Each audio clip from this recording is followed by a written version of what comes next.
여러분, 반갑습니다.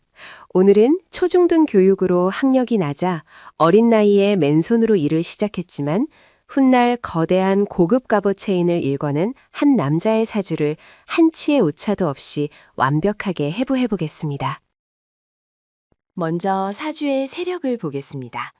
지지를 보면 일간 병화가 인호술 삼합으로 화국을 이루어 막강한 양의 세력을 형성했습니다. 대부분의 부귀한 명은 모두 이처럼 당이나 세력을 이루어 일방을 제하는 구조를 가집니다. 사실 병화라는 태양은 치성한 목화의 세력을 꺼립니다. 만약 시주에 기축시가 없었다면 이 사주는 양인과 편인이 결탁하여 타인의 재물을 탐하는 약탈적이고 게으른 흉포함으로 변질되었을 것입니다. 하지만 기축이라는 명확한 목표가 등장함으로써 이 강한 에너지가 재고를 제압하는 생산적인 주공이자 거대한 사업적 동력으로 전환되어 거부의 격을 완성하게 된 것입니다.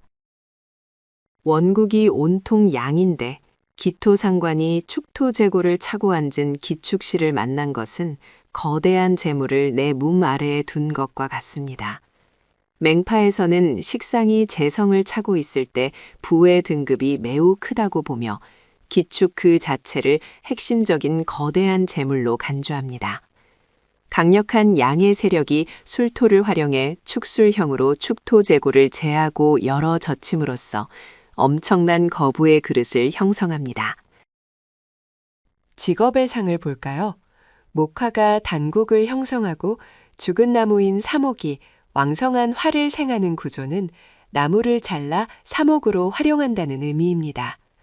활을 보는 것은 시각적인 아름다움이고 바짝 마른 사목은 뒤틀림이 없어 아름답고 비싼 가구를 만드는 완벽한 목재가 됩니다. 연월의 간목과 인목은 그 자체가 우뚝 솟은 귀함의 상이므로 평범한 제품이 아닌 고가의 고급 가구를 전문적으로 취급하는 물상이 형성됩니다. 문호의 기토 상관은 정교한 기예를 뜻합니다. 이 상관이 재고 위에 앉았으니 전문 기술이 있는 물건을 생산하는 것인데 고를 득했다는 것은 내 수하에 섬세하고 숙련된 기술을 가진 장인급 종업원들이 한 무리로 포진해 있음을 뜻합니다. 특히 축 속에는 예리하고 정밀한 칼날인 신금이 들어있어 이 기술공들의 정교한 솜씨가 사업 성공을 뒷받침하는 핵심 동력이 됩니다. 맹파의 핵심인 문재인의 조합을 아셔야 합니다. 길가에 가게를 내어 장사하는 것을 재성과 인성이 관련을 맺는 문재인이라 합니다.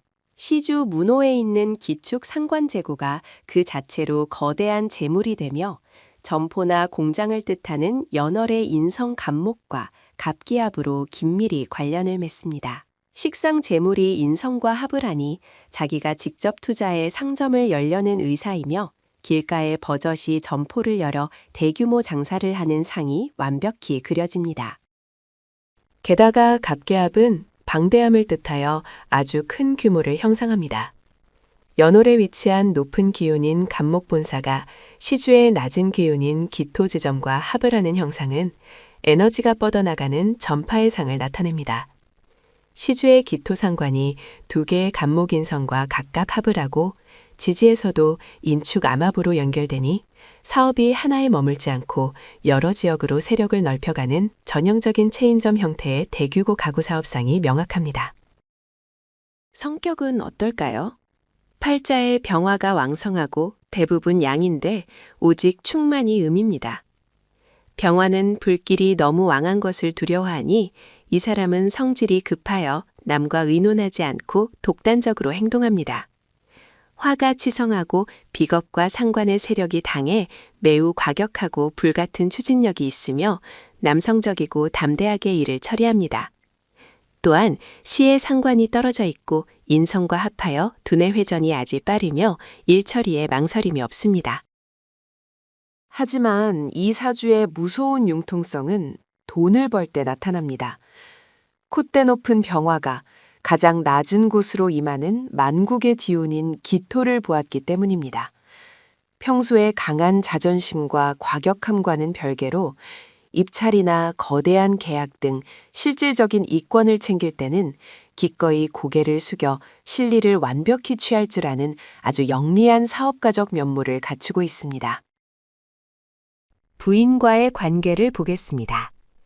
원국에 겉으로 드러난 재성인 재물과 여자가 없어서 식상인 술토를 부인으로 삼습니다. 부인 술토가 내 배우자 궁인 오화와 오술합으로 단단하게 삼합이 됩니다. 처가 간목이라는 인성을 차고 앉아 배우자 궁의 힘이 아주 강하므로 혼인에 문제가 없고 이혼하지 않으며 가정을 안정적으로 굳건히 유지합니다. 하지만 시주의 기축 또한 여자에 해당하면서 도화가 아주 많습니다. 기축의 인은 문호의 위치에 밖에서 만나는 관계이며 내 배우자군과 추고천을 하여 밀어내는 관계이기에 안방 인연이 아닌 몰래 만나는 애인입니다. 병화 특유의 화끈한 기질에 애인이 재고 위에 앉았고 그로 인해 돈을 쓴다는 추고천이 발동하니 밖에서 만나는 애인에게만큼은 본전을 계산하지 않고 아낌없이 돈을 쏟아붓는 통큰 면모를 보입니다. 이제 대운의 흐름으로 언제 대발제하는지 봅니다.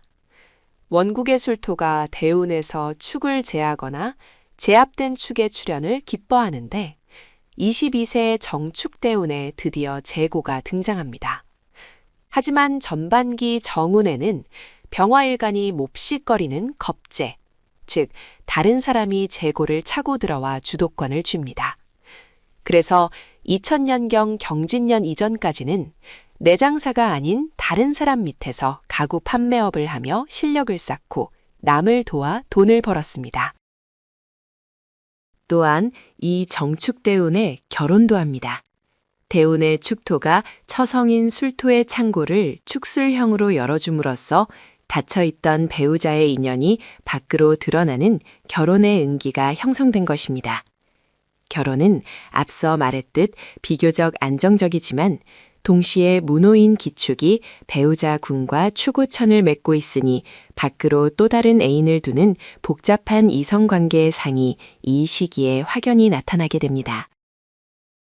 반전은 추군으로 진입하는 길목인 2001년 신사년에 일어납니다. 축토 재고의 본체이자 재성인 신금이 천간으로 투출하여 일간 병화와 병신합으로 찰칵 달라붙습니다. 타인의 재고를 내 사업으로 전환하겠다는 강력한 투자 의지가 발현된 것이죠.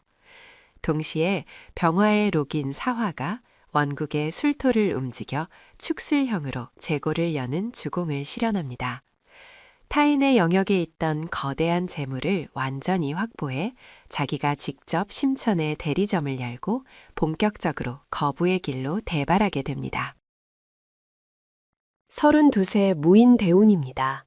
일간이 반기는 식신무토가 인목을 차고 들어와 지지에서 인호술 화국을 형성하며 양의 세력을 극대화합니다. 강력해진 술토가 축토 재고를 더욱 확실하게 제하는 동시에 인목이 축토와 임축암합을 하여 거대한 재물을 내 안방으로 강력하게 끌어옵니다. 식신생재의 흐름 속에 주공이 배가 되며 사업적 발복이 정점에 이르러 이 운에 또 크게 발제합니다.